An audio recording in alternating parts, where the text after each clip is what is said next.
garde au cœur.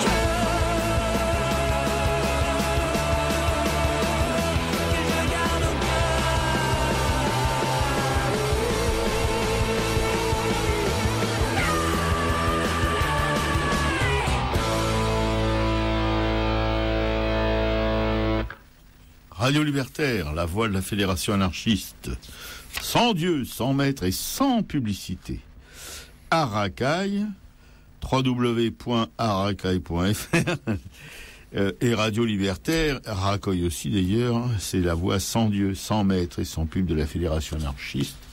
Je répète, je suis un petit peu dans la répétition permanente, c'est le gâtisme qui me guette. Enfin, il me guette pas, il m'a déjà pris dans ses griffes. Une émission qui sera consacrée, chers camarades auditrices, auditeurs, à la nouvelle objectivité. N'ayez pas peur, c'est un terme, qui peut vous rappeler des mauvais souvenirs. Quand on met nouvelle et objectivité ensemble, ça fait pas bon. Bref, la nouvelle objectivité, c'est simplement pour dire qu'on va vous causer dans le poste de Max Beckham et de Otto Dix. Voilà, deux expressionnistes allemands. Il y en a beaucoup d'autres, on a pris ces deux-là, puisque ils étaient un peu en contraste tous les deux, voilà. Mais en même temps, tous les deux, à avoir subi la guerre de 14 et ses souffrances, voilà. Bon, qui a influencé d'une certaine manière leur façon de travailler. Il y a l'avant et après la guerre pour ces deux artistes. Et une petite citation de Bram van Velde. La souffrance des artistes les pousse à remettre un sens à ce monde plein de mensonges. Voilà. Bram van Velde, qui est un artiste qui a pas eu de peau, qui a fini sa vie un petit peu, ignoré de tous et toutes, voilà. Qui était, c'était la Galerie Magde, je crois qu'il l'avait pris sous son aile pendant un long moment, et je sais pas s'ils l'ont accompagné jusqu'à la fin. Voilà, je me souviens plus. Voilà, bonjour tout le monde. Moi, je rappelle le numéro du studio 01 43 71 89 40 pour nous joindre pendant les pauses musicales ou à la fin de l'émission. Et j'ajouterais, Robert, que si on parle de ces deux artistes, c'est parce que justement ils ont fait partie de ce groupe, la Nouvelle Objectivité, quoi. Oui, bien sûr. Oui, c'est un peu ça, quoi. Qu'un groupe qui a suivi l'expressionnisme. On essaierait d'expliquer un peu. Oui, il l'a suivi, mais en même temps, il l'a précédé aussi, parce que je pense non, pas du tout. Non, c'est arrivé après la période expressionniste. Ah, ok. Voilà. Enfin bon, j'ai essayé d'expliquer ça tout à l'heure.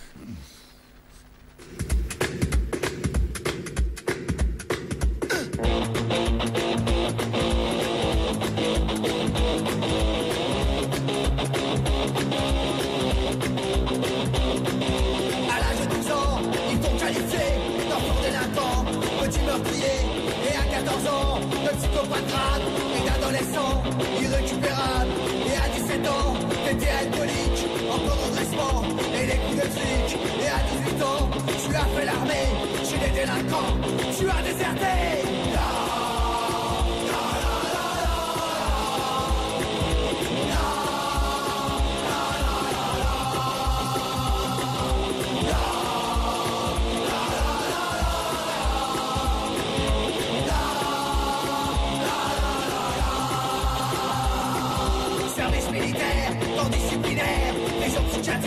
Orange mécanique, à l'âge de 20 ans, t'es devenu violent, t'as pris les devants, il y a eu du sang, ils t'ont envoyé au pénitencier, au lieu d'écouter, au lieu de t'aider, quand tu sortiras, il n'y aura rien pour toi, tu recommenceras, car telle est la loi.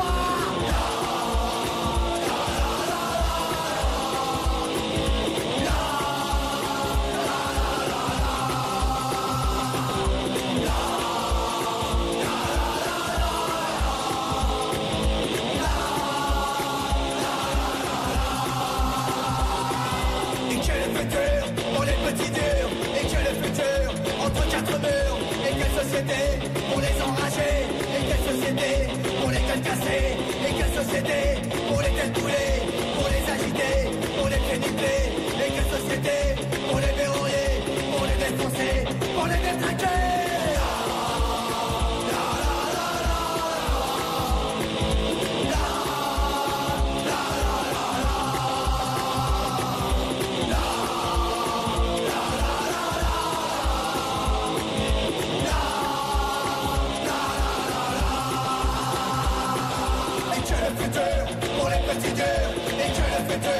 entre quatre murs.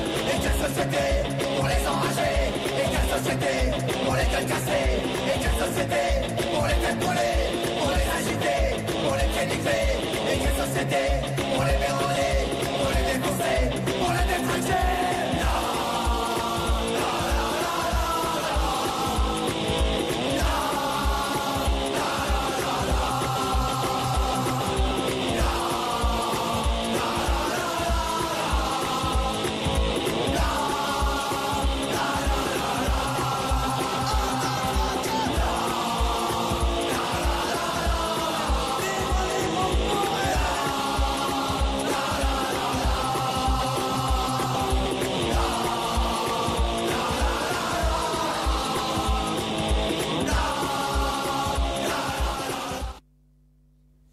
Les Berruriers Noirs, vivre libre ou mourir.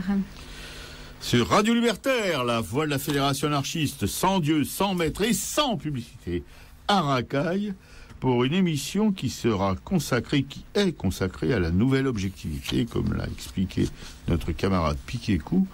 C'est post-expressionnistes. Voilà. Moi, je me mélangeais encore une fois un peu les crayons. Je vais me faire virer, je sens ça. Bon. Tout de suite, pour le presse-papier de ma pomme, presse-papier de la semaine, condamné pour violence volontaire et faux et usage de faux, un policier perd 2 points sur son permis de tuer. C'est un communiqué de l'Assemblée des blessés des familles des collectifs contre les violences policières. Un texte qu'une camarade de la radio a mis sur le net, sur la liste de la radio pour qu'on puisse en prendre connaissance, et j'ai trouvé qu'il était intéressant de vous en faire part. Je vais donc vous lire, enfin en partie en tout cas, un communiqué de cette Assemblée des blessés des familles des collectifs contre les violences policières, pour un peu vous mettre au jus de ce qui se passe dans ce petit monde de la violence, du meurtre et du pardon, pour les policiers en tout cas qui sont les auteurs de ces assassinats. 10 ans au moins que nous nous faisons tirer dessus à coups de flashball et de lanceurs de balles en diverses circonstances. 10 ans que s'accumulent les blessures, les mutilations irréversibles et parfois la mort. 10 ans d'humiliation à vérifier l'impunité dont bénéficient les policiers, à coup de classement sans suite, de non-lieu et de relax. Le ton est donné. Donc le 20 mars dernier, la cour d'assises de Mamoudzou, à Mayotte, a condamné un gendarme pour avoir éborgné un enfant de 9 ans en 2011. C'est-à-dire 4 ans après quand même, quoi. C'est une première pour une cour d'assises. Il a été reconnu coupable de violence volontaire, ayant entraîné une mutilation et une infirmité permanente, et condamné à 2 ans de prison avec sursis. C'est-à-dire qu'il n'ira pas en prison. Voilà. Tant mieux pour lui, hein, on n'est pas ici, on n'est pas pour la prison, mais bon, il y en a d'autres qui y vont pour bien moins que ça. Aujourd'hui, Jean-Yves Césaire, le policier qui avait tiré sur Geoffrey Tidjani à Montreuil en 2010, alors qu'il participait à un blocus devant un lycée pendant le mouvement contre la réforme des retraites, a été reconnu coupable par le tribunal correctionnel de Bobigny de violence volontaire aggravée et de faux et usage de faux. Il a été condamné à 1 an de prison avec sursis, 2 ans d'interdiction de port d'armes et 1 an d'interdiction d'exercer. Donc lui non plus n'ira pas en prison, tant mieux pour lui. Mais bon, il y en a qui y vont pour bien moins que ça. Si les lignes semblent bouger, ces peines sont finalement bien symboliques. Dans le premier cas, dès le lendemain du verdict, le gendarme a pu reprendre sa triste fonction et son arme, et de nouveau tirer. Aujourd'hui, en suspendant et désarmant temporairement Jean-Yves Césaire, la justice n'a fait que retirer au policier quelques points sur son permis de mutiler et de tuer, points qu'il pourra récupérer dans 2 ans. Dans 2 ans, il pourra tirer et mentir à nouveau. Voilà. Nous nous réjouissons cependant pleinement de la condamnation pour faux et usage de faux. Malgré une vidéo invalidant totalement les déclarations policières, Geoffrey et sa famille avaient dû longuement batailler pour que cette plainte pour faux soit instruite. Aujourd'hui, la juge a dû reconnaître que les procès-verbaux des policiers étaient un tissu de mensonges assermentés. Même si elle a réussi à ne jamais le dire explicitement, parlant avec prudence d'habillage de la vérité. Pour une fois, la justice a admis que la police ment pour se couvrir, ce qui n'est pas une exception, mais la règle. Voilà, ça c'est qu'il faut retenir. Sans cette vidéo, c'est Geoffrey qui aurait été condamné sur la base des mensonges des policiers et ceux-ci jamais poursuivis. Nous nous félicitons donc que les charges contre Geoffrey aient été abandonnées et qu'il n'ait pas eu à subir l'affront d'une relaxe. Le policier bredouillant et mal à l'aise, et au-delà tous ses collègues venus remplir la moitié de la salle en soutien, a dû rendre des comptes et subir les assauts que le procureur réserve habituellement aux petits délinquants. Ce sont eux, cette fois, qui ont dû écouter en silence un verdict en forme de rappel collectif à la loi et à la déontologie. Que les policiers ne puissent plus tirer en se disant qu'ils seront couverts de toutes les façons, qu'ils aient eux aussi quelque chose à perdre, que la peur les habite un peu, constitue une petite victoire. Moi, je dirais une grande victoire, déjà quand même. Petite victoire quand tant de proches, oui là, ça évidemment, quand tant de proches de personnes tuées par la police doivent faire face au déni de justice, aux mensonges policiers, au non-lieu. Quant au sein de l'Assemblée des blessés, des familles et des collectifs contre les violences policières, on a vu les policiers ayant tiré sur Pierre, Castille, Quentin, Yann, Davy, Ayoub, tous blessés ou mutilés par des lanceurs de balles, blanchis par la justice, le plus souvent sans procès ni réelle instruction. À propos des flashballs et LBD, la juge a admis qu'il convient de s'interroger sur la pertinence du recours aux armes de type flashball, armes dangereuses, à la fiabilité douteuse dont l'usage est souvent aventureux et dont le statut d'arme collective tend à déresponsabiliser ses usagers. Elle a enfin pointé la banalisation de l'utilisation de ces armes, tout en insistant sur le fait que le tireur n'avait pas à utiliser hors contexte de violence urbaine, laissant supposer que dans ce cas, le policier aurait pu mutiler en toute impunité. Voilà. Alors là aussi, ça laisse la place à pas mal d'interprétations. Ce procès a ainsi jeté une lumière crue. Mais est-ce qu'il y en avait besoin? On le savait, mais enfin un procès c'est mieux parce que c'est public. Les pratiques de la police en général, plus spécialement dans les quartiers populaires et tout particulièrement en Seine-Saint-Denis.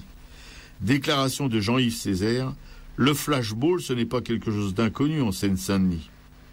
Aurait-on assisté à de telles méthodes pour lever le blocus d'un lycée dans le centre parisien? Nous répétons, dans la rue ou dans les manifestations, il n'y a pas de bon usage d'une arme comme le flashball. Blessés et terrorisés sont les objectifs sont ses objectifs et non ses dérives. Il n'y a qu'une seule manière d'arrêter la multiplication des mutilations qu'elle s'entraîne: désarmer la police. En novembre dernier, nous avons décidé de constituer l'Assemblée des blessés, des familles et des collectifs contre les violences policières pour se soutenir mutuellement et trouver ensemble les moyens d'entraver l'usage de ces armes. Nous n'avons pas peur. Nous poursuivons tous les policiers responsables de blessures par des procédures pénales et attaquerons également devant le tribunal administratif l'autorité politique qui les arme. Faire qu'à chaque blessé, les policiers tireurs craignent pour leur poste et que l'État soit condamné. Dans les tribunaux ou dans les manifestations, dans les commissions parlementaires ou devant les usines d'armement, nous serons là, déterminés à mettre en échec l'impunité et la violence policière. Voilà. Sur le blog, il y aura le lien. Voilà, vous pourrez regarder ça à tête reposée. Je suis désolé de vous avoir infligé ce petit pensum, mais bon, c'était nécessaire. Je crois que il faut relayer les informations comme ça le mieux qu'on peut et le plus souvent qu'on peut. Et on remercie encore la camarade qui a mis qui a indiqué mis ce texte sur la liste de la radio pour en informer les animateurs qui, je suis sûr, vont relayer cette info le plus possible. Ouais, c'est quand même rassurant de voir qu'il y a quelques procureurs qui arrivent quand même à prendre les bonnes décisions. Je sais que en ce qui concerne Geoffrey, il y avait une demande d'indemnisation aussi pour la famille. Par contre, on n'a rien trouvé qui allait dans ce sens. Donc, je ne sais pas s'il y a eu quelque chose. Oui, bien sûr. Voilà, donc moi, je vais aller du côté de Super U. Voilà, mais quand on est un client pauvre de Super U, on doit accepter d'être contrôlé, humilié en public, devant ses enfants, voilà, sous peine de se voir exclu du magasin. Pauvre, passez votre chemin. En Ariège comme ailleurs, le Conseil général délivre des bons alimentaires aux familles en difficulté. Un bon alimentaire, c'est entre 100 et 200 euros, 1 à 2 fois par an, octroyés par l'ASE, c'est-à-dire par l'aide sociale à l'enfance. Pour les obtenir, il faut rencontrer un travailleur social, monter un dossier justifiant des faibles ressources de la famille. Le dossier est ensuite examiné par une commission qui donne ou non son accord. Ces aides sont utilisées par des travailleurs précaires, des chômeurs ou toute famille ponctuellement en difficulté. Donc ces bons excluent l'achat d'alcool, de vêtements et de produits ménagers. Mais le Super U déborde sur Arize, s'est donné le rôle de redresseur de caddie de précaires. Voilà, c'est ainsi qu'un samedi matin, devant l'ensemble des clients, une famille s'est vue humiliée et jugée sur le contenu de ses achats. Des pâtes et du riz bio de marque Super U. Jugez un petit peu cet outrage. Quand on a la dalle, on n'achète pas du bio. Moi, je travaille et je mange pas bio, se sont-ils entendus dire. En plus de vendre de l'alimentaire, Super U offre une leçon de gestion de budget sur simple présentation d'un bon du Conseil général. Les bons pauvres, y compris les caissières, doivent manger de la merde discount, peu importe si la différence de prix est en réalité négligeable sur les pâtes et le riz. Donc après cette scène nauséabonde, la famille sera finalement autorisée à quitter le magasin avec ses achats. Quelques semaines plus tard, ce même magasin informe le Conseil général qu'il refuse désormais les bons alimentaires. Super U punit ainsi l'ensemble des familles en difficulté en les obligeant à faire plusieurs dizaines de kilomètres pour utiliser ces aides dans un autre supermarché. Donc il y a une réunion mensuelle les premiers samedis du mois à 14h au Palmier, c'est 59 avenue Foch à Saint-Giron, donc pour s'entraider pratiquement, pour comprendre le fonctionnement des administrations, débloquer des dossiers, puis créer un rapport de force. Voilà, donc c'est le CAFCA, le collectif d'autodéfense face au contrôle de l'administration. Ouais, non, c'est alors là, c'est terrible. Je trouve ça. On est vraiment sur le fondement là. Je veux dire, c'est voilà. Maintenant, c'est vraiment ces petits patrons de supermarchés, ces petits gérants là, qui se la jouent capot de camps de concentration quasiment, quoi. Voilà, qui discriminent les pauvres comme ça. C'est quelque chose d'insupportable. Dans un pays comme le nôtre, mais dans n'importe quel pays d'ailleurs, mais particulièrement ici, où vraiment on a l'impression de revenir à quelques décades en arrière, au temps où il y avait des tickets de rationnement, des choses comme ça. Complètement. Voilà. Surtout que cette démarche c'est une démarche intelligente d'acheter justement des produits bio. Il y avait quand même une réflexion derrière. Et ça, je peux vous dire, et ça, c'est Piquet-Coup qui me le rappelle tout le temps, parce que elle est assez engagée dans ce domaine-là, qu'il y a des produits bio qui coûtent pas beaucoup plus cher que les produits que vous avez dans les supermarchés. Mais il n'y a pas que les légumes, il n'y a pas que le riz et les pâtes, mais il y a aussi des légumes qui sont quasiment à l'identique que ceux qui sont bourrés de pesticides qu'on voit dans les supermarchés. Voilà. Donc c'est quand même, en plus de cette espèce de comment dirais-je, de racisme, de fascisme envers les pauvres, et ben c'est en plus c'est un gérant de supermarché qui connaît rien à ce qu'il vend. Voilà. Puis on ras-le-bol de stigmatiser ce qu'achètent les pauvres. Quand on voit ce que les riches achètent en permanence, renouvellent en permanence tous leurs biens et nous pillent la planète. C'est quand même là qu'il faut intervenir. Oui, et quand on vit dans des villes bobos comme la mienne, on se rend compte de ce que, quand on voit les encombrants qu'il y a sur les trottoirs, on voit que vraiment les gens qui ont de l'argent, ils en ont rien à foutre de rien. Voilà, et comme disait aussi Piquet-Coup, la ramène tout le temps, faut dire aussi.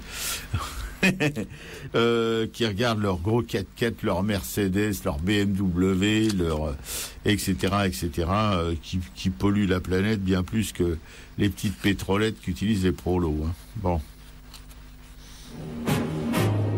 Madame la misère, écoutez le vacarme que font vos gens, le dos voûté, la langue au pas. Quand ils sont assoiffés, ils se saoulent de larmes. Quand ils ne pleurent pas, ils crèvent sous le charme de la nature et des gravats. Ce sont des enragés au ventre translucide qui vont sans foi ni loi, comme on le dit parfois, régler son compte à Monseigneur éphéméride qui a pris leur jeunesse et l'a mise en séride. Quand il ne leur restait que ça. Madame la misère, écoutez le tumulte qui monte des bas-fonds comme un dernier convoi. Traînant des mots d'amour, avalant des insultes et tenant par la main leurs colères adultes afin de ne les perdre pas. Ce sont des enragés qui dérangent l'histoire et qui mettent du sang sur les chiffres parfois, comme si l'on devait toucher du doigt pour croire qu'un peuple heureux rotant tout seul dans sa mangeoire vaut bien une tête de roi. Madame la misère, écoutez le silence qui entoure le lit défait des magistrats.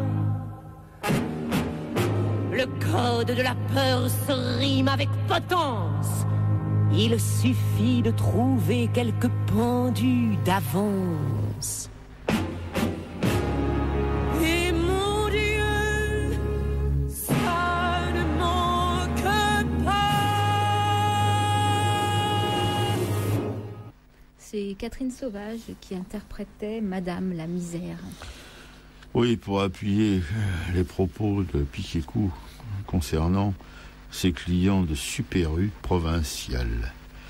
Voilà, tout de suite, sur Radio Libertaire, la voix de la Fédération anarchiste, sans Dieu, sans maître, sans plus, je commence à m'assoupir. Arraka, une émission consacrée à la nouvelle objectivité. Vous allez être au jus tout de suite avec Piquet-Coup, qui va vous en lire, qui va vous faire lire un extrait de... Non, c'est pas un extrait. Non. Je vais essayer d'expliquer un petit peu ce qu'est ce groupe de la nouvelle objectivité. Voilà, c'est pas un extrait, c'est elle qui explique. Vous voyez, elle monte en grade peu à peu. Hein. Elle prend tout l'espace peu à peu. Non, je déconne. Enfin, à moitié. Alors, la nouvelle objectivité. Alors, la nouvelle objectivité, c'est un courant artistique qui s'est développé en Allemagne dans les années 20 et qui a succédé à l'expressionnisme. Donc c'est un mouvement qui a touché toutes les disciplines artistiques, de la peinture, la photographie, la littérature, le cinéma, le théâtre. Donc c'est la fin de la Première Guerre mondiale, c'est la constitution de la République de Weimar, la défaite allemande, les exigences du traité de Versailles, et on a une république donc qui fait face à des soulèvements d'extrême gauche, comme la révolution spartakiste avec Rosa Luxembourg et Karl Liebknecht, et des tentatives de coup d'État de l'extrême droite. Il y a une contestation politique et sociale. L'Allemagne est dans une situation économique catastrophique. Le fossé se creuse entre les élites des banquiers et des souteneurs qui, eux, profitent de ces années folles. Et de l'autre côté, il y a une population qui se paupérise. Ce sont ces dérives que veulent dénoncer les artistes de la nouvelle objectivité. Donc ce mouvement se développe parallèlement dans plusieurs villes allemandes et en tire une spécificité dans chacune des villes. Alors c'est un mouvement qui n'a ni manifeste ni programme, contrairement au surréalisme qui se développe en France à la même époque. Donc l'appellation est inventée en 1925 à la suite d'une exposition très médiatisée et qualifiée donc de post-expressionniste qui s'est tenue à la Kunsthalle de Mannheim.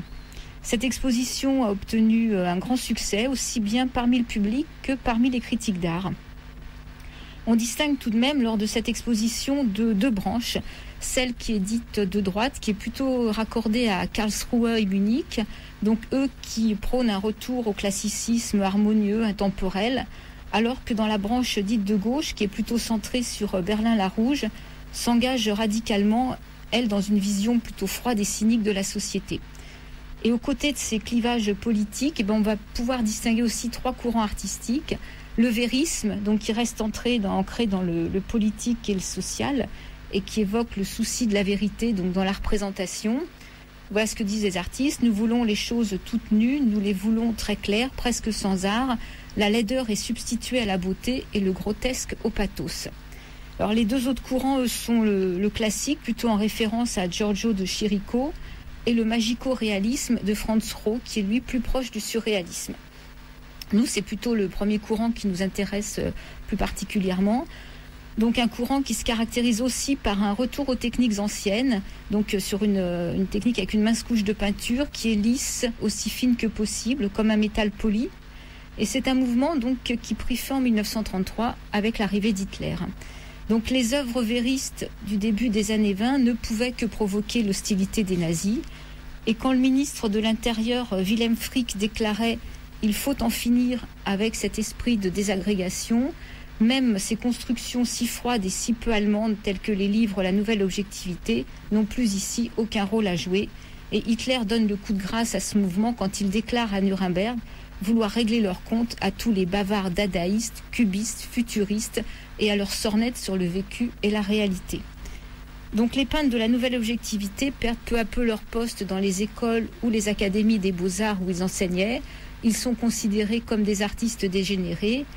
Et même les artistes qui appartiennent à des courants plus classiques, qui restent dans un premier temps acceptés par le régime, se verront aussi finalement éjectés.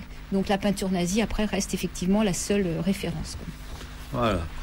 On devrait conclure une émission sur l'art nazi, mais c'est pas encore au programme. On ne sait pas si c'est tellement nécessaire, quoique ça éclairerait quand même un peu toutes ces choses dont on vous parle à propos de l'expressionnisme ou de la nouvelle objectivité. Ça ne devrait pas être triste.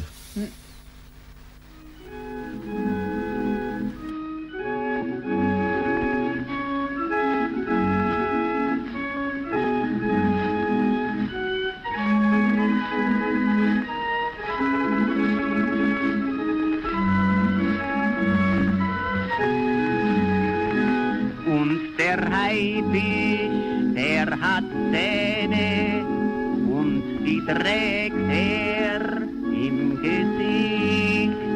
Und Mäckis, der hat ein Messer, doch das Messer sieht man nicht. An dem schönen blauen Sonntag liegt ein toter Mann am Strand. Und ein Mensch geht die Ecke, den man Messer nennt. Und Schmulmeier bleibt verschwunden und so mancher reiche Mann. Und sein Geld hat Messer, dem man nicht beweisen kann. Jenny Tauler ward gefunden mit nem Messer in der Brust. Und am Kai geht Mäcki Messer, der von allem nicht gewusst. Und das große Feuer in Soho, 7 Kinder und ein Kreis. In der Menge Mäcki Messer, den man nicht fragt und der nicht weiß. Und die minderjährige Witwe, deren Namen jeder weiß, wachte auf und war geschändet. Mäcki, welches war dein Preis?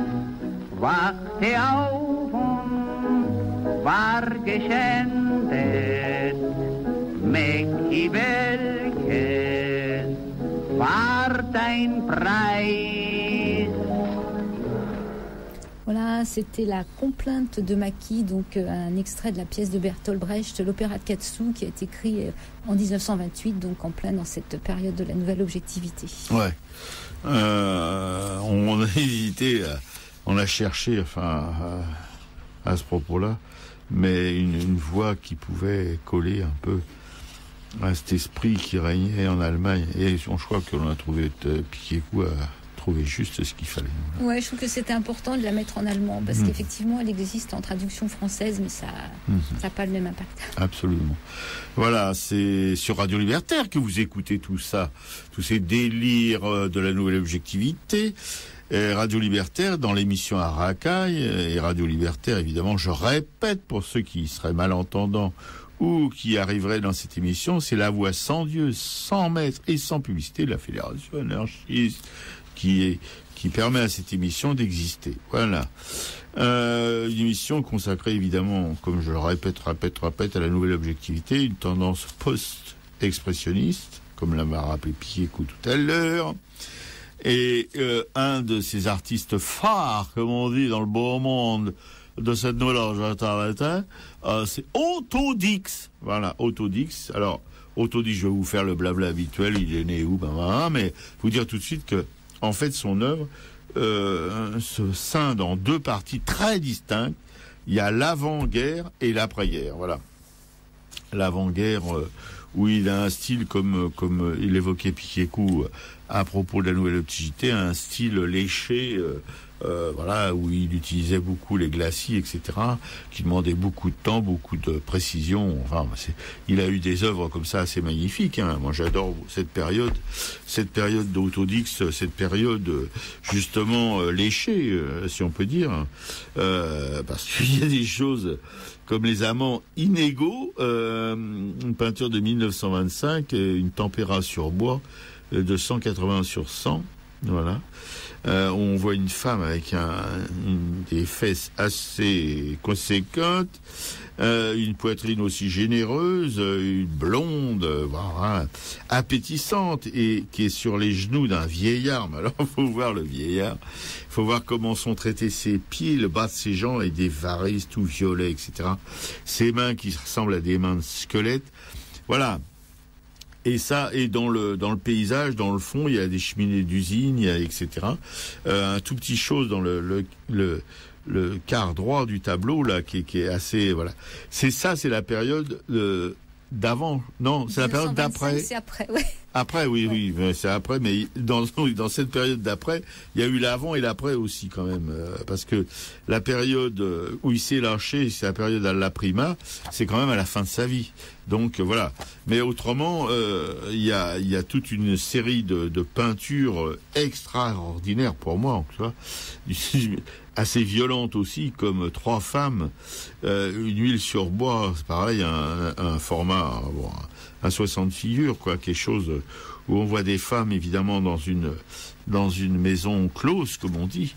Voilà. Alors donc il y a la femme un petit peu squelette, un petit peu comme les mannequins d'aujourd'hui, et puis une blonde, voilà, complètement nue, une espèce d'énorme créature au fond, et en premier plan une femme accroupie. Un petit peu comme celle qui était sur le vieillard là, mais elle est rousse celle-là. Voilà, avec c'est quand même alors ça fait penser au début aussi ça rappelle un petit peu quand même Freud. Il y a pas la patte de Freud, puisque je vous dis c'est une peinture très léchée, etc. Mais ces bonnes femmes énormes, ces corps, il n'y a pas que des femmes, il y a des bons hommes aussi énormes, voilà, difformes presque, obèses. Tout ça fait un petit peu peur. Bon, c'est une peinture sociale assez cruelle d'ailleurs. Voilà, il est né près de Gera dans les années 90 à Singen le 25 juillet 1969. Là, il est mort. Est un peintre et graveur allemand associé au mouvement de l'expressionnisme et un des fondateurs de la nouvelle objectivité. Voilà. Il est issu d'une famille ouvrière, hein, c'est pas un fils de Bourges, il est issu d'une famille ouvrière. Voilà, son père travaillait dans les mines de fer. Mais quand même, il reçoit une éducation artistique par sa mère, Pauline Louise Dix, qui s'intéressait à la musique et à la peinture. C'est curieux, avec un mari mineur. Bon.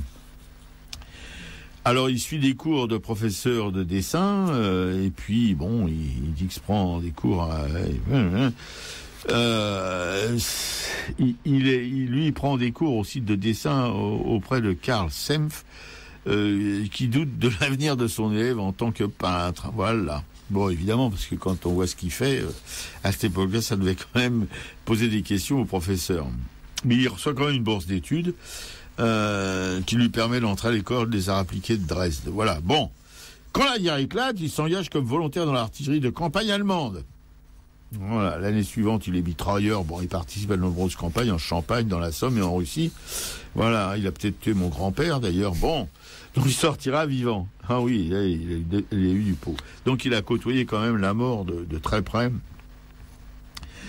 Il sort de la guerre avec des images d'horreur dans la tronche, on comprend un peu pourquoi, et qu'il essaie d'oublier en peignant. Ouais, voilà, c'est ça. Les artistes, ils ont cette chance, en tout cas, c'est qu'ils peuvent expulser un petit peu tout ça sur des toiles, sur des bouts de bois, bref, ou en faisant de la musique ou en écrivant. Que les soldats qui n'ont pas ces possibilités peuvent vraiment virer dingo, quoi. Voilà. Que dire? Bon, alors après, il a donc peint l'après-guerre. Il a peint la guerre aussi. Il a fait des gravures splendides sur la guerre, des dessins, etc., sur les tranchées, toutes ces choses-là. Ouais, à Montreuil, j'avais eu l'occasion, là, au musée de l'Histoire vivante, il a fait tout un recueil de plusieurs gravures sur justement d'Askrig. Et il y avait eu quelques-unes d'exposés. C'était vraiment un super boulot, quoi. Un super boulot, oui. Là, évidemment, moi, je qualifierais d'expressionniste. Bon, c'est la nouvelle objectivité, mais bon, je vois pas trop la différence. Tu pourras nous expliquer ça, Dominique, si tu veux, parce que oh, bref. Alors, il peint donc ça à son retour de guerre, toute son œuvre, en fin de compte, parce que bon, il est parti à la guerre très jeune, hein. Voilà. Et sous le régime nazi, par contre, après la prise du pouvoir en 1933 par on sait qui, Hitler, Dix, alors enseignant à l'université, l'un des premiers professeurs d'art, est viré. On peut comprendre pourquoi. En même temps, il est persécuté parce qu'il est considéré comme bolchevique de la culture par les nazis. Voilà. Et la même année, il est menacé de prison et de camp d'internement. Alors il commence une émigration intérieure dans le sud-ouest de l'Allemagne, près du lac de Constance, où il se met à peindre des paysages. C'est pour ce qu'il a fait de mieux. En tout cas, Piquet-Écout n'aime pas trop. Ouais, alors après, effectivement, quand on a regardé un petit peu plus près, on s'est aperçu que finalement, sous le Troisième Reich, c'était la seule chose qu'il pouvait peindre. À peu près, oui. À moins d'être interdit de peindre quoi que ce soit, comme l'était Nold, par exemple, qui a lui aussi subi la hire des nazis, et lui, il avait ni le droit de peindre, ni le droit d'acheter du matériel de peinture. Effectivement, ces paysages font un peu mièvre par rapport à tout le reste. Oui, bien sûr. Ouais. Voilà. Alors, évidemment, ces œuvres ont été déclarées dégénérées, et il y en a environ 170 qui ont été retirés du musée, et une partie brûlée aussi. Voilà. Oh, ils mollissaient pas, les mecs, ils brûlaient les livres, ils brûlaient aussi les peintures. Hein. Ils explosaient aussi les sculptures. On en a parlé à propos d'un sculpteur, c'est pas allemand, c'est un sculpteur belge. Oui, un sculpteur dont les œuvres avaient été détruites par les Allemands pendant la guerre en Belgique, je pense. Ernest Ballack. Ouais, c'est ça. Ouais, voilà. Alors, artiste dégénéré, à titre d'exemple, il peint la toile intitulée La tranchée. Voilà, déclarée art dégénéré, elle a probablement été détruite par les nazis. Il compose également son triptyque La guerre. Entre 1928 et 1931, le but de cette œuvre n'est pas de provoquer angoisse ou panique, mais de simplement transmettre la connaissance du caractère redoutable de la guerre pour éveiller les forces destinées à la détourner. Évidemment, encore un coup. Ce triptyque, vu comme une prolongation du tableau précédent, est présenté une seule fois dans les expositions à Berlin en 1938. Il est ensuite interdit par les autorités nazies. Voilà. Alors, pour tous ceux qui votent Front National, un petit rappel quand même, voilà, si vous voulez continuer à pouvoir aller dans les musées, à aller voir des galeries, à voir toutes les œuvres que vous voulez, que vous pouvez aimer ou détester, mais peu importe, qui sont en libre accès à tout le monde, réfléchissez bien avant de mettre votre bulletin dans l'urne, parce que ces gens-là seront probablement encore plus, comme les nazillons de la dernière guerre, qui foutaient tous les artistes qui leur plaisaient pas, c'est-à-dire les plus intéressants, qui les foutaient au banc de leur société. Voilà. En 1938, il est arrêté et enfermé pendant 2 semaines par la Gestapo. Voilà. Durant ces temps difficiles, il peint une représentation de Saint-Christophe dans le style des grands maîtres à la demande de la brasserie de Kostritz. Oui, bon. Il participe par obligation à la Seconde Guerre mondiale. Il sert sur le front occidental, 44-45, Et il est fait prisonnier en Alsace par les Français. Voilà. Et de la fin de la guerre jusqu'à sa mort, Dix s'éloigne des nouveaux courants artistiques allemands. Il ne s'identifie ni au réalisme social en vogue dans la République démocratique allemande, ni à l'art d'après-guerre dans la République fédérale d'Allemagne. Il reçoit pourtant de hautes distinctions et des titres honorifiques de ces deux États. Oui, enfin bon, tout ça, c'est ce qui est réservé sur le tard aux artistes qui ont fait chier tout le monde. Ne soyons pas dupes, c'est de la récupération par les pouvoirs de la notoriété de ces artistes, ni plus ni moins. Alors, pour revenir évidemment à son travail, parce que c'est ça qui est le plus intéressant que tout ce blabla que je vous ai raconté, donc je disais qu'il y a deux parties dans son œuvre, sans mélanger les crayons comme l'a rappelé Picquet-Coup. Hein, c'est une maîtresse d'école, oui. Bah oui, j'ai une règle, et puis j'ai reçu je surveille, hein. Voilà. Il y a deux périodes dans ça. Encore une fois, mon petit couteau, comme disait ma grand-mère. Il y a une période qu'on pourrait qualifier presque d'hyper-réaliste dans l'expressionnisme, et une période qui est plus lâchée, qui est plus primitive, où il peignait alla prima. Qu'est-ce donc que ça, alla prima? On en a déjà parlé au cours de ces émissions. C'est peindre directement sur la toile avec son pinceau et sa barbouille, sans dessin préalable, sans etc. Voilà, on dessine au pinceau, on fait tout au pinceau, voilà, ou au doigt, peu importe. Mais bon, il n'y a pas, si vous voulez, tout le travail classique de composition, de mise en page, etc. d'une toile par le dessin. Et là, on attaque direct, voilà. Et ça donne des très bons résultats parfois, et de mon point de vue, d'autres qui sont un peu moins réussis. Voilà. Comme par exemple ici, là, j'ai et une ville nouvelle naît dans des ruines, une île de 100 sur 80.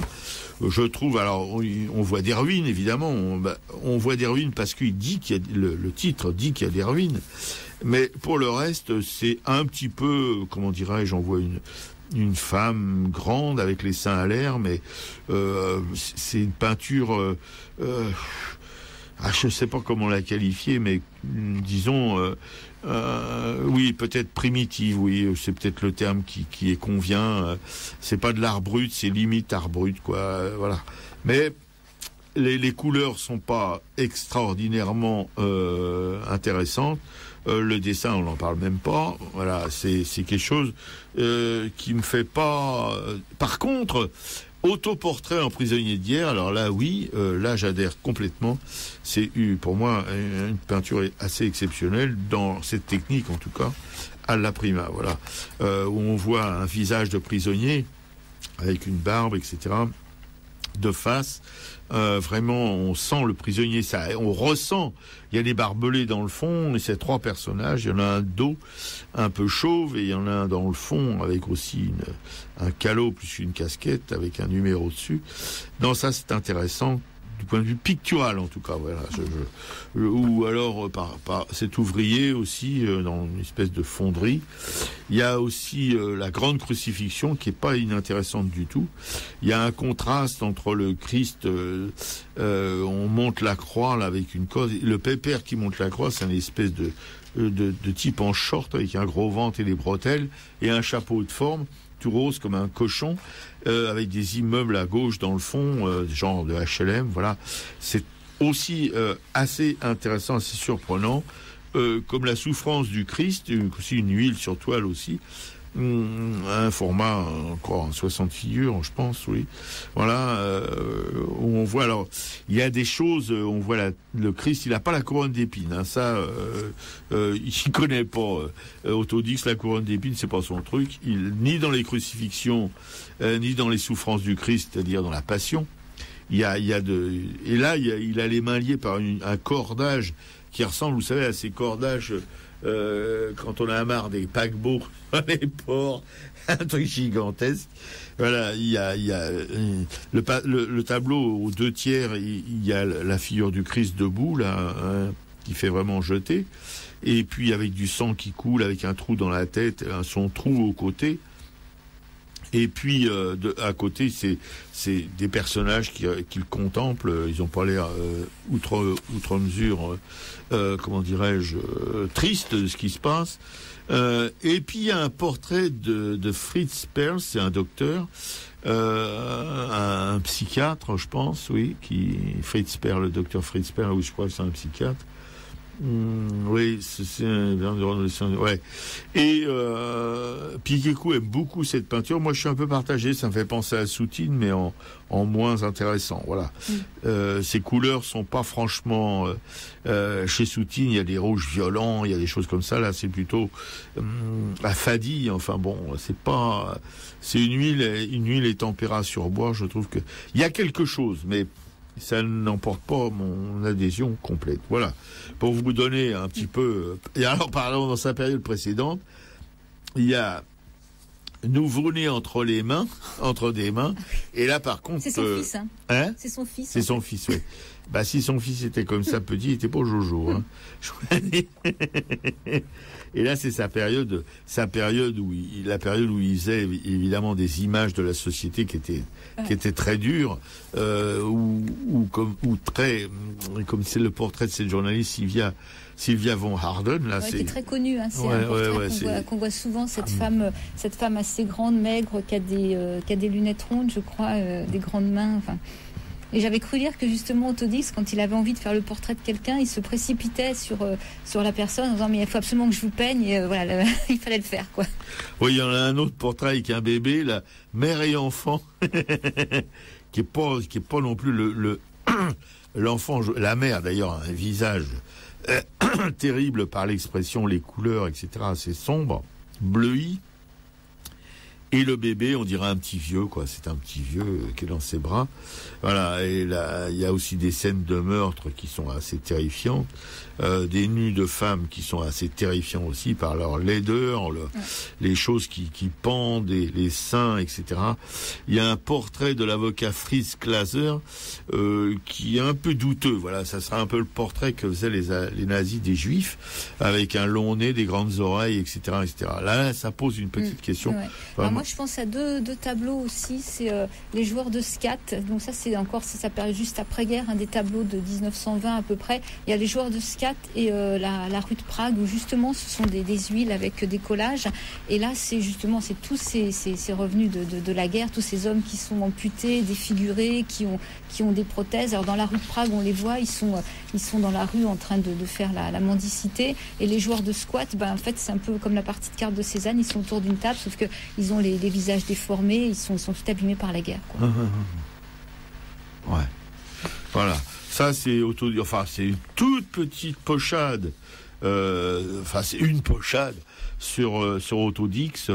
C'est un artiste, bien évidemment, chaque peinture dont je vous ai parlé est à regarder. On est toujours frustré parce qu'on aimerait les voir en vrai, parce qu'on sait très bien que les originaux, c'est autre chose que les reproductions. Voilà, on est un peu frustré pour ça, mais il n'est pas interdit de penser qu'on ira faire un tour en Allemagne pour voir tout ça, et on vous en reparlera à l'occasion. Mais je pense que, par exemple, les tableaux dont j'ai parlé, je suis pas sûre qu'ils existent encore. Je me demande s'ils n'ont pas été détruits, en fait. Ah, d'accord. Okay. Donc la guerre avait été achetée, donc celui-ci on doit pouvoir le voir. Mais c'est un triptyque, la guerre. Oui, non? c'est c'est un triptyque. En fait, il y a 3 panneaux, et en dessous du panneau central, il y a encore un autre petit panneau. Ok. Voilà. Oui, on avait remarqué justement en préparant cette émission que lui, autant que Beckmann, ils étaient assez accros au triptyque. Ils ont fait évidemment des triptyques assez extraordinaires, assez géants. Ouais.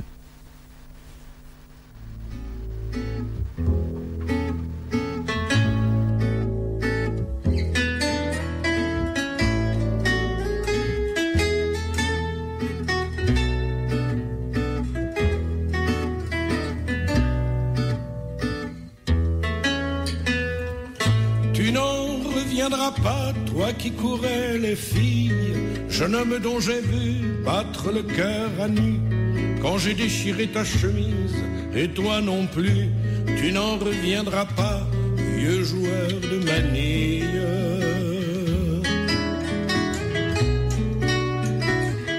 Qu'un obus a coupé par le travers en deux, pour une une fois qu'il avait un jeu du tonnerre, étoile tatouée, l'ancien légionnaire, tu survivras longtemps, sans visage, sans yeux.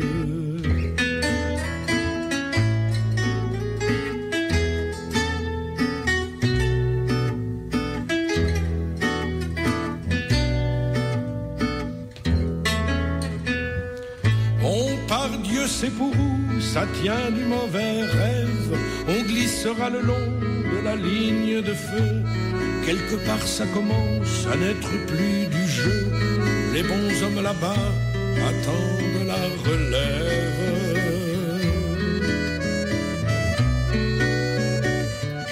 Roule au loin, roule le train des dernières lueurs. Les soldats assoupis que ta danse secoue laissent pencher leur front et fléchissent le cou. Cela sent le tabac, la laine et la sueur.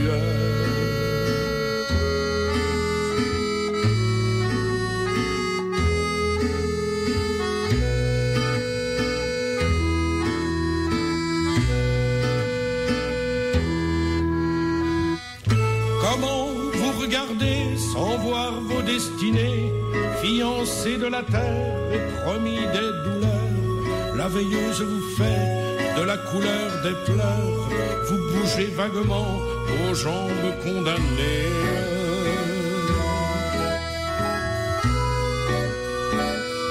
Déjà la pierre pense où votre nom s'inscrit, déjà vous n'êtes plus qu'un mot d'or sur nos places, déjà le souvenir de vos amours s'efface, déjà vous n'êtes plus que pour avoir péri.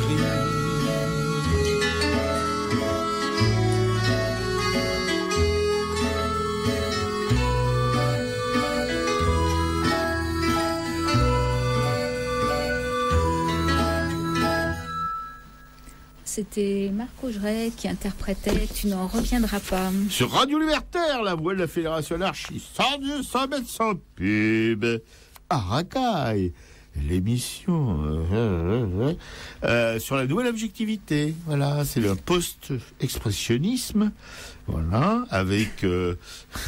ah, j'ai bien pris ma leçon. Hein. Très bien, là, c'est avec top. Autodix, dont je viens de vous brosser une pochade. Vous allez la jouer. Hein.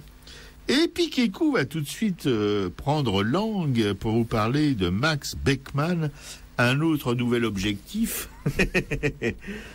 qui n'est pas du tout inintéressant. Pas du tout. Alors je vais essayer de le cerner un petit peu, parce qu'en fait c'est tellement des gros bonshommes tout cela que c'est difficile d'arriver à faire passer tout ce qui sont leurs peintures. Enfin, bon.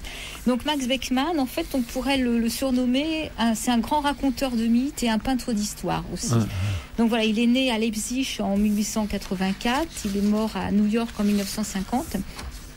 Et en fait, Max Beckmann va traverser le début du siècle à travers donc l'histoire et ses tragédies, la Première Guerre mondiale, donc la montée et la victoire du nazisme, l'exil à Amsterdam et enfin aux États-Unis à l'époque de la guerre froide.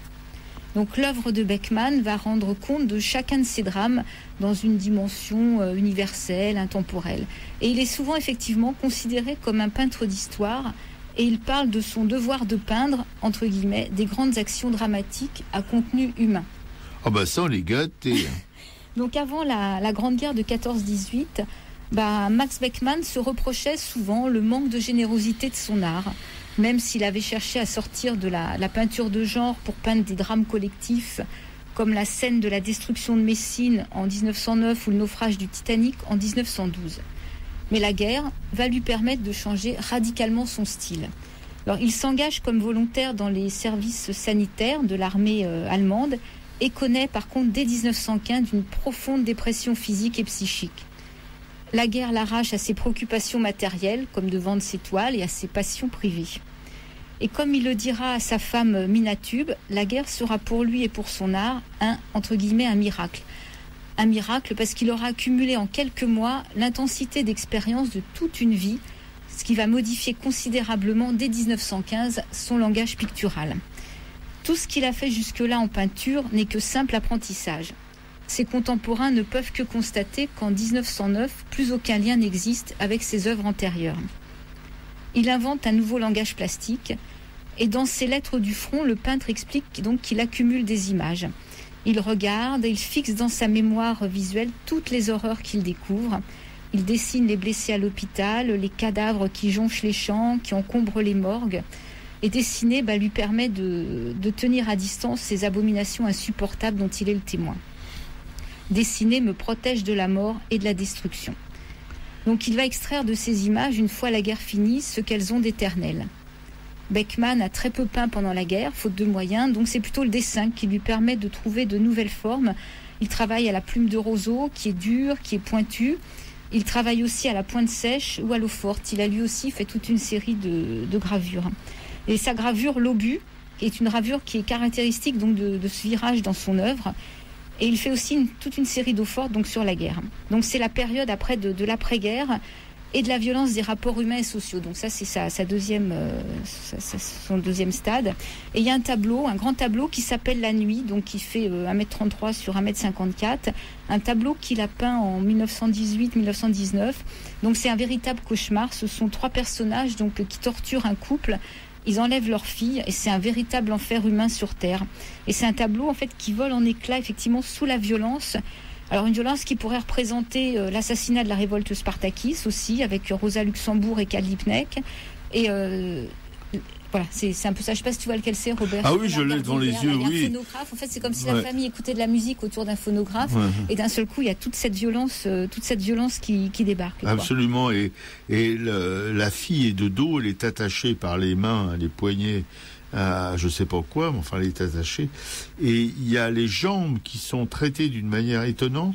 C'est répétitif un peu dans l'œuvre de Beckmann, cette manière de traiter les jambes écartées avec les pieds vers l'extérieur et qui donne si vous voulez, ça donne cette impression de tension, de torture de cette position dans laquelle elle est, et ça ajoute à l'intensité dramatique de l'image. Ouais. Quoi, voilà. Ça c'est vraiment sa première grande toile après-guerre, quoi. Ouais. Donc après, l'histoire continue. La République de Weimar semble se stabiliser. Beckmann devient un peintre un peu plus renommé. Sa peinture évolue. Ses personnages sont moins déformés, moins agités. Il trouve une nouvelle stature. Donc après toute une série d'autoportraits dans lesquels Beckmann peut se montrer hagard et dépressif, il y a l'autoportrait en smoking qui est de 1927, qui est le point culminant de cette évolution. C'est vrai qu'on a remarqué qu'il avait un nombre incroyable d'autoportraits. Oui, un petit peu comme Rembrandt, comme tu le faisais remarquer hier. Ouais. Donc Beckmann a rencontré sa seconde femme qui s'appelle Mathilde Coipy et qui représente son dernier espoir de vie et dont la bonté d'âme est telle que Beckmann déclare que malgré la force terrible de négation qu'il porte, Coipy est destiné à la transformer en force positive. Ensuite, c'est la montée du nazisme, la crise économique qui touche le monde et l'Allemagne, et donc une nouvelle époque d'effondrement spirituel et politique qui s'annonce pour l'artiste. Déjà en 1925, lors d'un voyage dans l'Italie mussolinienne, Beckmann avait mis en lumière le vrai visage du fascisme dans un tableau intitulé Galleria Umberto, donc c'est pareil, une grande huile sur toile. Et au milieu du déluge qui inonde la galerie napolitaine, c'était un homme qui étreint un gros poisson, qui était comme pour préserver une culture tolérante qui était soudain menacée. En 1932-1933, il réalise un triptyque qui s'appelle Le Départ. Donc c'est une œuvre qui en fait peut s'appliquer à toutes les époques, car il montre un espèce de chemin fatidique de la destinée humaine, cet homme qui est toujours torturé. En 1937, Hitler prononce son discours sur l'art dégénéré et Beckmann décide de fuir l'Allemagne avant qu'il ne soit trop tard. Il se réfugie en Hollande où là, il connaît la misère, l'anonymat brutal, donc après la notoriété, et puis les horreurs de la Deuxième Guerre mondiale. Ces 10 années à Amsterdam, en fait, sont les plus dures que l'artiste ait connues. Il y mène une lutte existentielle donc contre la misère, contre l'isolement et toute cette violence du monde. Quand les nazis envahissent la Hollande, Beckmann brûle ses journaux écrits pendant l'exil.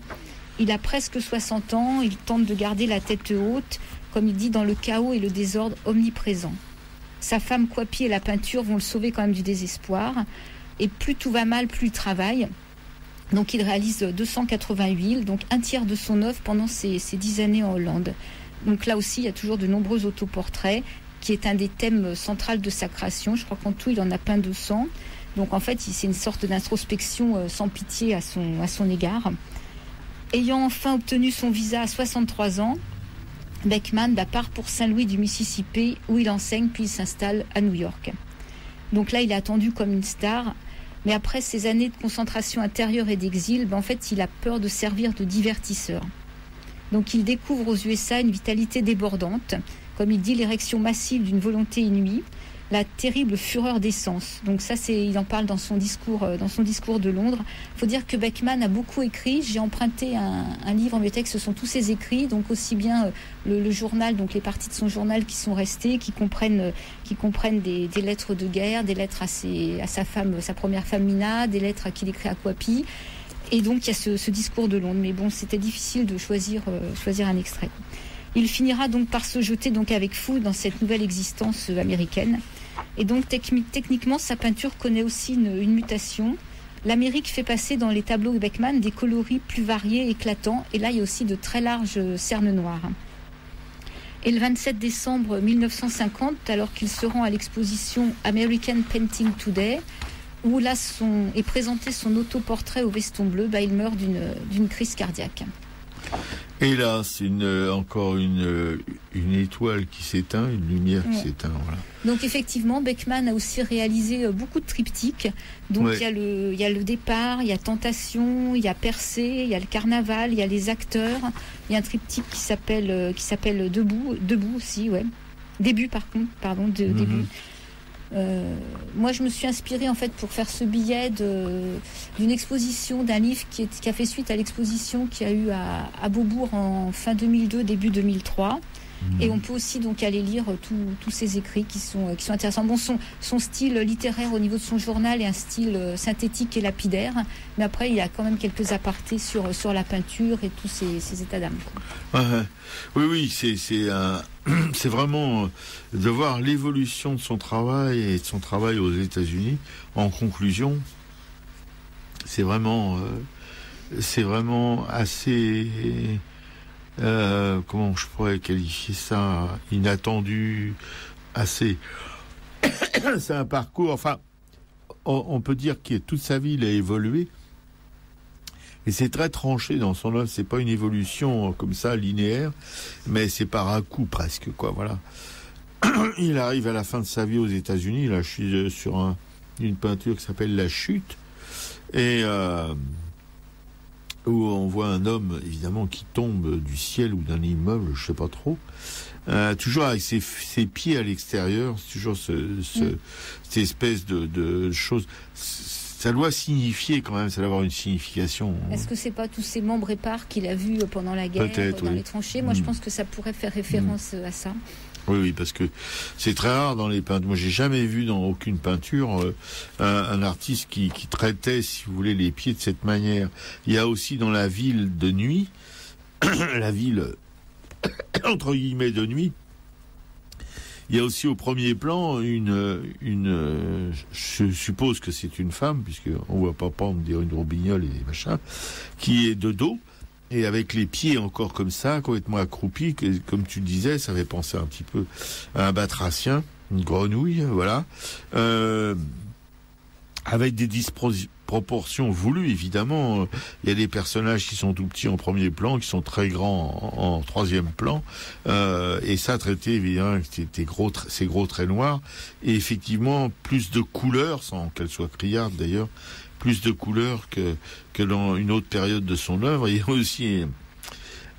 a aussi, il s'est beaucoup inspiré, en tout cas la dernière période de sa vie, de Pablo Picasso, femme avec mandoline en jaune et rouge, qui ressemble à grand nu allongé de Picasso, Les Voyeurs. Là, c'est pas des copies, hein, mais disons que ça, on voit d'où ça vient, quoi. Mais Beckman a voyagé à Paris, hein. Il a été régulièrement à Paris pendant quelques années. Hein. Ouais. Et il y a le Pêcheuse, là, je sais pas si c'est un triptyque, ça, mais la Pêcheuse aussi. Alors, il y a aussi un peu de Rouault, je trouve, enfin, un peu quelque chose qui rappelle Rouault, dans le traitement, évidemment, avec ses gros traits, mais aussi, dans les couleurs, il y a quelque chose de Rouault. Sur sa période américaine, hein, principalement. Ouais, tout à fait. Là, je suis dans la période américaine.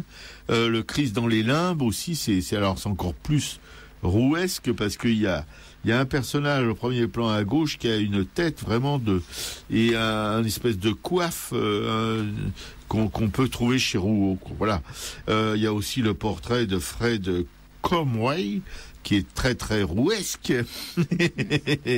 Non, il a sa période américaine, je trouve qu'il a quand même là un côté Rouault assez prononcé. Voilà, mais c'est intéressant, c'est pas Rouault en même temps, mais bon, on pourrait penser que disons que les artistes, particulièrement les grands, enfin ceux qu'on qualifie de grands, ils sont un peu comme des éponges, quoi. Ils piquent un peu. Il a fait aussi, oui, justement, tous ces triptyques, le carnaval, les acteurs, c'est aussi sa période américaine. Et ça, ça fait penser au tableau de clown de Rouault, effectivement. Oui, tout à fait. Il a même copié un du trio, enfin, une vue de Montmartre, c'est assez intéressant, voilà. Non, il y a des choses. Il y a des choses qui sont sa période américaine pour moi est une belle conclusion à son œuvre en tout cas parce que bon voilà il a été vers quelque chose de très très différent, de beaucoup plus libre, de beaucoup plus puissant que ce qu'il faisait quand il était en Europe quoi et ça je pense que c'est l'Amérique comme il dit, avec la vitalité, avec le mouvement, l'énergie qu'il y avait dans ce pays, qui l'a complètement sauvé, qui a peut-être hâté sa mort aussi d'ailleurs. Ouais, et c'est vrai que contrairement à Georges Grosz, qui lui était parti aux États-Unis et qui est revenu en Allemagne, effectivement, Beckman ne reviendra pas en Allemagne. Non. Et souvent, c'est vrai que Georges Grosz est un artiste qu'on associe aussi à à Beckman. Ouais. Bah, pour moi, Georges Grosz, c'est le plus intéressant, parce que, bon, d'abord, je le connais depuis un bon moment, pas personnellement, hein, mais je le connais, et je trouve il fait la synthèse de tout ça, quoi. Je trouve que son œuvre, pour moi, c'est celle qui marque vraiment cette période. Voilà. Et lui, non, il s'est jamais adapté à l'Amérique, Grosz, contrairement à Beckman. Et quand il a pu se tirer, il s'est tiré tout de suite, quoi. Et il est mort dans son pays, il est mort à Berlin, dans sa ville, voilà. Au cours d'une promenade, assis sur un tas de pierres, je pense, ou sur un banc, je sais plus, dans les ruines de Berlin. Voilà. Une belle conclusion à son œuvre aussi, à lui, mais pas en Amérique, mais en Allemagne, un peu fidèle. Enfin, je peux comprendre, il y a beaucoup d'artistes français, même français d'origine russe, etc., comme Chagall, ces gens-là qui sont partis en Amérique pendant la guerre, qui ont pu s'échapper. Et ils n'ont jamais réussi à s'adapter. Et ils sont revenus le plus vite. Quand ils ont pu, ils sont revenus dardard en Europe, quoi, parce que c'était là, le pays qu'ils avaient adopté, c'était le nôtre. Enfin, là, le voyez là, oh, tiens, patriotisme ringard ni nationalisme attardé. Mais bon, c'est là qu'ils avaient connu qu'ils avaient passé leur jeunesse, voilà, ils sont revenus. On a toujours un peu. Moi, j'étais en exil pendant 25 ans dans le Sud, et je suis revenu crever ici à Paris. Hein. Bon, alors, comme Chagall, comme tous ces gens-là, sans avoir leur talent. Bon. Mais là, quand je repense à l'œuvre de Beckman, je trouve que lui, c'est vraiment flagrant en fonction de son lieu de résidence. À chaque fois, on sent vraiment une œuvre différente. Ouais, tout à fait. Oui. Alors que par exemple, chez Grosz, son œuvre, elle a jamais été. Elle n'a pas subi ces évolutions là. Elle est toujours restée assez fidèle à elle-même, quoi. Elle a jamais. C'est chez Beckman et chez Autodix, il y a une évolution de leur œuvre qui est assez étonnante. On peut dire ça pour pas trop exagérer. Voilà.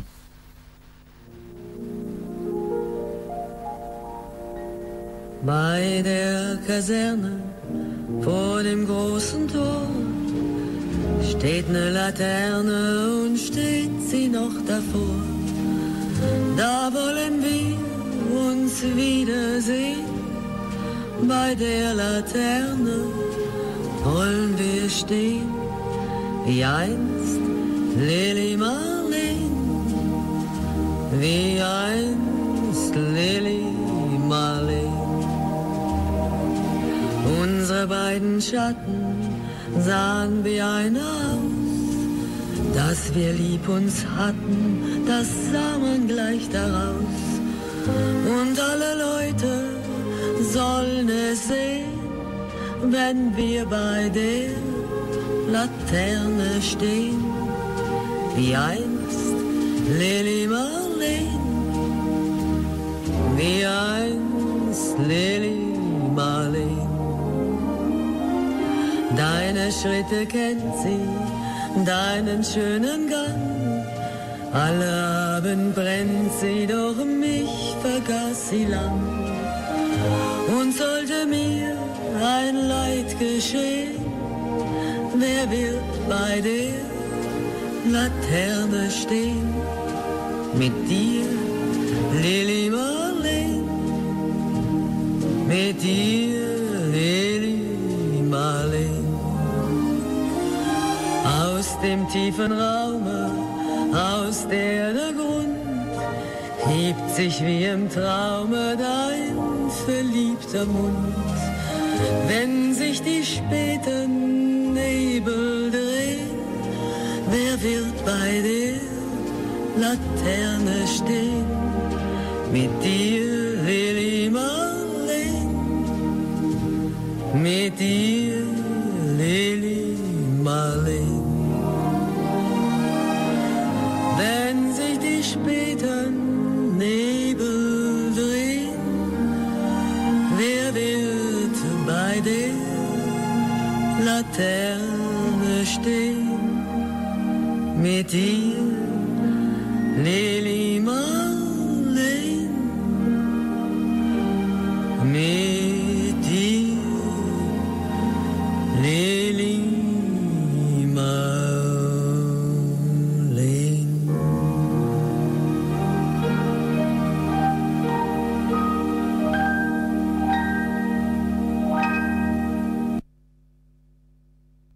C'était Lili Marleen, interprétée par Marlène Dietrich. Et je m'excuse, je suis avec une auditrice au téléphone. Si elle peut rappeler à la prochaine pause musicale. D'accord. L'inévitable Lili Marleen, qui était chantée d'ailleurs aussi bien par les Bobby, je vais dire une connerie, par les soldats anglais que par les soldats allemands. Voilà, en anglais, elle était traduite en anglais. Mais c'est justement pour ça qu'appelait cette personne, parce qu'elle disait que ça représentait aussi une partie des gens qui avaient voté pour Hitler. Alors moi, c'est vrai qu'avant de programmer cette chanson, j'ai quand même bien regardé la biographie de Marlène Dietrich, qui a toujours été opposée au nazisme. Ouais, tout à fait. Et puis je vous dis, les soldats anglais, elle la chantait en anglais, elle l'a chantait en anglais aussi pour les soldats anglais. Voilà, donc c'était les deux côtés de la mer. C'était la même chanson qui berçait les soirées militaires. Voilà. Oui, et puis bon, c'est vrai que Marlène Dietrich, comme le rappelle Piécou, elle n'est pas du tout compromise avec le régime nazi, contrairement à un chef d'orchestre. Toujours le même, là, qui est toujours sur France Musique, sur Radio Classique et tout ça, je citais... Karajan. Et von Karajan, ouais, qui a joué pour Hitler au festival de musique de Bayreuth, voilà, c'est ça, voilà. Non, bon, alors, non, c'est vrai que Marlène Dietrich n'a rien à se reprocher. Enfin, non. Et puis elle avait son amant Gabin aussi, s'est engagé dans l'aviation aux États-Unis. Donc voilà, c'est des gens qui étaient clean de ce point de vue-là, contrairement à d'autres. Bon, et puis on va pas continuer à faire des purges. Hein. Voilà, tout de suite, après cette pause musicale, les expos à ne pas manquer, en tout cas si vous le pouvez. Voilà, il y a tout de suite le musée Jacquemart-André. Alors je dois dire que on s'y est traîné avec Dominique Piquécou, alias Esther. Et là, stupeur, d'ailleurs je déteste ce genre de demeure de Richard du siècle, du début du siècle, là, ça dégouline, ça dégueule de dorure, de volutes, de machin, etc., etc. Et là, une escroquerie, je peux qualifier ça d'escroquerie. On nous a dit que c'était de Giotto à Caravage. Il y avait un Giotto et il y avait 3 Caravages et tout le reste c'était pas il y avait Masaccio, tout ça, c'était pas des. Enfin bon, ils auraient pu dire que laisser entendre que c'était pas que Giotto et Caravage, même s'ils disaient de Giotto à Caravage, on pouvait penser que c'était Giotto et Caravage aussi. Hein. Bon, enfin, alors avec des colonies de nanas du 3e âge ou du 4e, je sais pas, friqués, là, des quartiers chics. Non, mais je fais pas je déglingue pas les petits vieux, au contraire, mais enfin, personnellement, ma préférence aux petits vieux, de Belleville ou ou de la Courneuve qu'au petit vieux du 8e ou du 16e ou du 7e, etc. etc. Voilà. Je les tuerai pas non plus, je leur ferai peut-être des croche-pattes, mais bon. Attention. Hein. Voilà, alors là, on voyait rien parce que c'est tout petit, les salles sont toutes petites. Alors, il y a non seulement ces colonies, mais il y a aussi les gens qui les accompagnent, qui commentent les choses pour ces colonies, là, ces hordes barbares. D'ailleurs, une petite mémé, là, de je sais plus quel âge, hein, alors qui est passé allègrement devant nous quand on attendait nos billets pour rentrer, simplement pour se faire refiler un catalogue, etc., sans demander pardon, sans rien, alors comme Picécou. Moi, je magnanime, tolérant, j'ai dit bon, qu'elle nous marche même sur les pieds, je veux pas lui taper sur la gueule. Mais alors par contre, Picécou, elle était pas contente du tout, elle disait rien, mais la petite vieille, quand elle a vu la tronche de Picécou, elle s'est excusée. Enfin bon, passons, ça c'est des petites anecdotes qui n'ont rien à voir avec ce qu'on a vu. Je vous dis, à part un Giotto et 3 Caravaggio, le reste, bon, voilà, c'était bien, mais c'était pas ce qu'on espérait trouver. Voilà. Ouais, c'est surtout que là où tu as le plus raison, à mon avis, c'est que ce musée Jacques Marandré, en fait, est vraiment très grand. On a l'impression d'arriver à Versailles. Donc, avant d'arriver aux salles d'exposition, effectivement, on traverse tous ces appartements qui sont des salles immenses, qui sont étouffantes, qui sont beaucoup de tapisseries, de tableaux. Donc, effectivement, quand on arrive aux 8 petites salles d'exposition au 2e étage, en fait, on est déjà rempli. On a perdu une partie de notre énergie. Bien en sûr. Fait. Ouais, non, tout à fait. Et puis alors, parce que ce qu'on traverse, c'est des tableaux, c'est quoi? C'est des portraits de Richard, la Bouffi. On n'a rien à foutre. Non, vraiment, puis les salles d'expo sont toutes petites. Ça faisait penser un petit peu au musée du Luxembourg, c'est à peu près la même chose. Ou alors à la Pinacothèque, quoi. C'est tout petit et donc on se bouscule là-dedans. Il fait chaud, etc., etc. Il y a un bruit de fond de papotage de mémé là qui est insupportable. Bon, voilà. On n'y refoutra plus les pieds. Et puis pour le prix, c'était combien déjà? C'est 12 €. 12 €, voilà. 12 €, non mais, hein? Bon, voilà. Bon, alors n'allez pas au musée Jacques Marandré, s'il vous plaît. Si vous voulez voir des Giotto ou des Caravaggio, vous allez au musée du Louvre, il y en a. C'est vrai qu'il y a beaucoup de Caravaggio au musée du Louvre, effectivement. Ouais. Moi, en fait, moi j'ai trouvé que les œuvres étaient belles. Ce qui m'a plutôt gênée, effectivement, c'est tout ce contexte, quoi. Alors sinon, dans les expos, alors c'est pas vraiment une expo, mais on avait reçu dans cette émission Laurent Lerner, qui est un jeune éditeur aux éditions Delirium, on l'avait invité justement, il avait sorti le premier tome d'une grande BD qui s'appelle La Grande Guerre de Charlie. Donc c'est Pat Mills et Joe Colquhoun, une BD anglaise, donc qui a été remise, qui est ressortie ici, et donc c'est la guerre vue par un jeune anglais. Donc Laurent était venu parler de son travail d'éditeur et de tout ce qui concerne cette Première Guerre mondiale. Et ben là c'est le 13 avril, c'est le 8e volume de cette série qui va sortir. Donc et ça s'appelle Le Jeune Adolphe. Donc voilà, nous arrivons bientôt au terme de cette grande série historique, et c'est l'occasion de se pencher dans ce tome du côté des tranchées allemandes où figure un jeune soldat. Et voilà, ce jeune soldat, c'est Adolf Hitler qui est engagé, qui fait la guerre, quoi. Et donc là, ils imaginent ce qu'aurait pu être son expérience du front ouest. Ouais. Dans les autres expos, il y a Juliette Planck. C'est pareil, Juliette Planck est une une graveuse qu'on a rencontrée sur le marché de la Bastille, qui est venue 2 fois dans l'émission, et qui fait une présentation de 2 gravures inédites qu'elle a réalisées en 2015 pour la revue Le Bois Gravé. Donc c'est une exposition qui est à la mairie du 6e à Paris, 78 rue Bonaparte, au Salon du Vieux Colombier. Donc ça, c'est tous les jours de 11h30 à 17h, le jeudi jusqu'à 19h, le samedi de 10h à 12h, et c'est du 15 au 30 avril. Et le travail de Juliette est assez remarquable, c'est de la gravure un peu sur fond de paysage urbain, c'est magnifique. Hein. Ouais, magnifique, voilà. On aime beaucoup son travail, en tout cas, ici. Et ben voilà. Donc maintenant, effectivement, Juliette ne vit plus à Montreuil. Non. Donc elle est partie, elle a déménagé à Rochefort, donc on la croise moins souvent. Voilà. À Rochefort, elle a du pot quand même, elle a du courage aussi, parce qu'il faut s'expatrier. Serponellement, je me suis expatrié 25 ans, je vous le dis, je le radote, hein, et je dois dire que je le referai pas. Hein. Bon, voilà.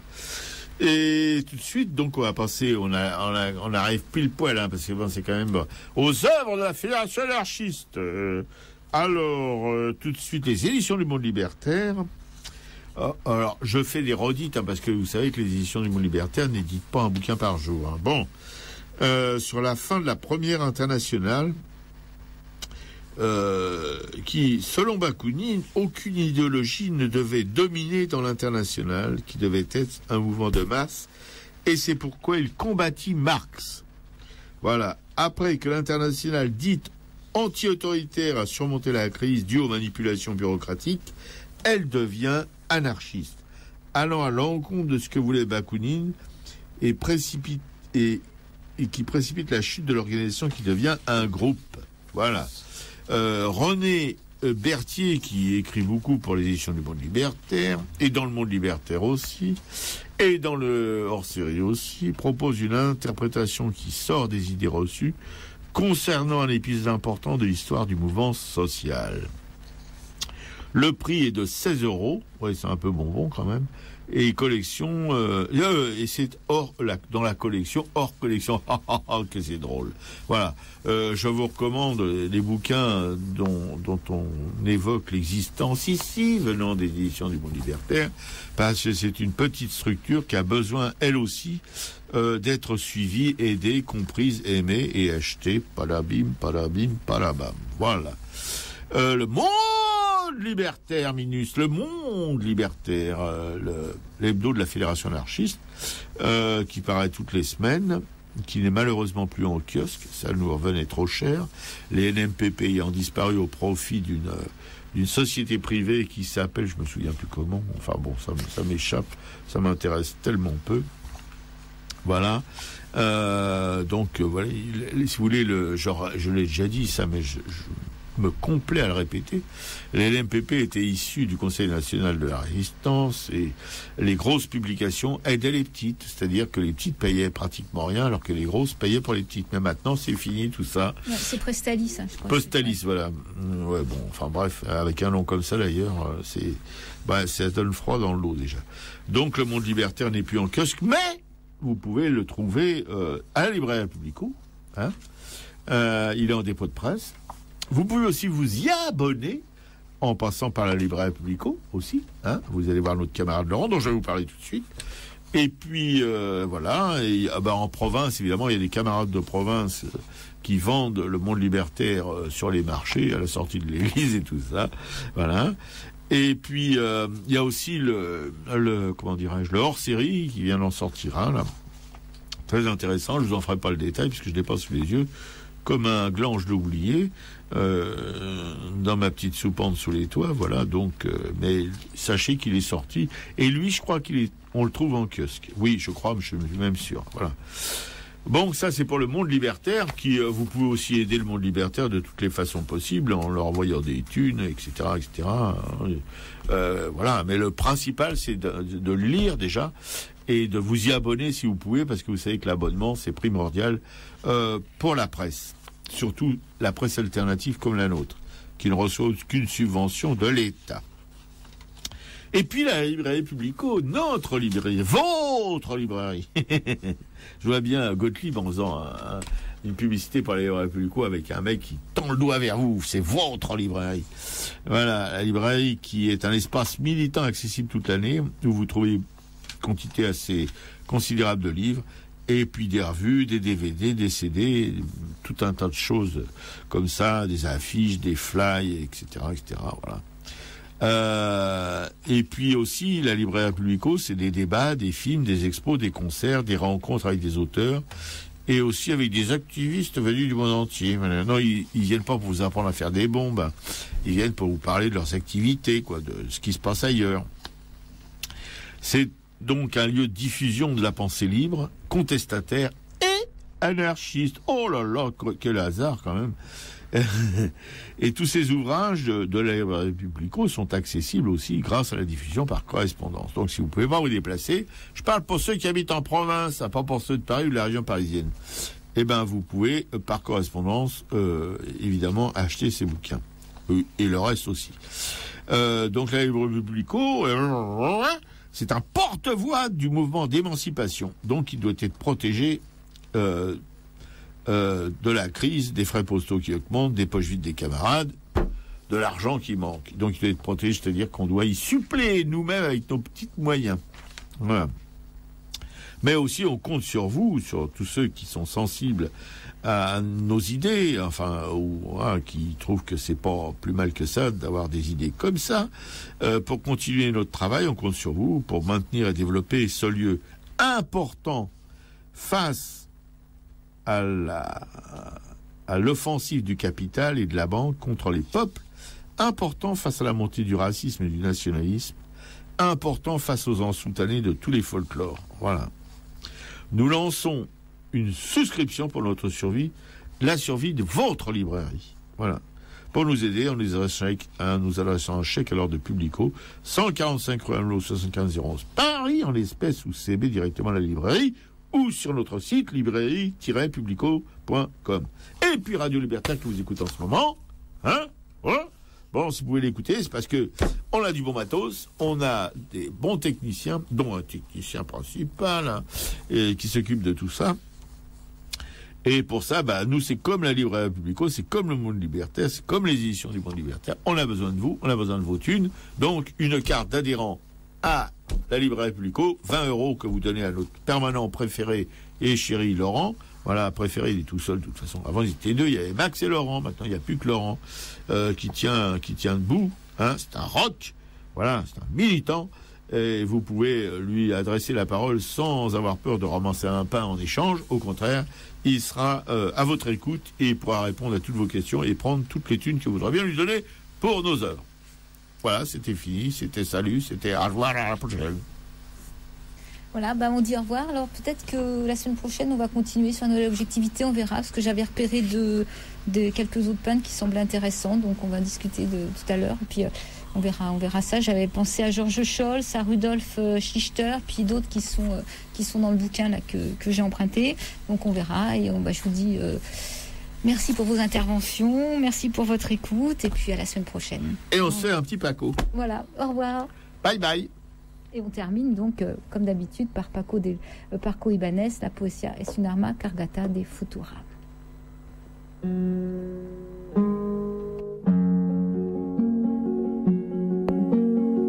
Cuando ya nada se espera personalmente saltante, más se palpita y se sigue más acá de la conciencia, fieramente existiendo, ciegamente afirmando, como un pulso que golpea las tinieblas, que golpea las tinieblas. Cuando se miran de frente los vertiginosos ojos claros de la muerte, se dicen las verdades, las bárbaras, terribles, amorosas crueldades, amorosas crueldades. Poesía para el pobre, poesía necesaria como el pan de cada día, como el aire que exigimos 13 veces por minuto para ser y en tanto somos, dar un sí que glorifica. Porque vivimos a golpes, porque apenas si nos dejan decir que somos quien somos. Nuestros cantares no pueden ser sin pecado un adorno. Estamos tocando el fondo, estamos tocando el fondo. Maldigo la poesía concebida como un lujo cultural por los neutrales, que lavándose las manos se desentienden y evaden. Maldigo la poesía de quien no toma partido, partido hasta mancharse. Hago mía las faltas, siento en mí a cuánto sufren y canto respirando. Cante, canto y cantando más allá de mis penas personales. Me ensancho, me ensancho. Quiero daros vida, provocar nuevos actos y calculo por eso con técnica que puedo. Me siento un ingeniero del verso y un obrero que trabaja con otros a España en sus aceros.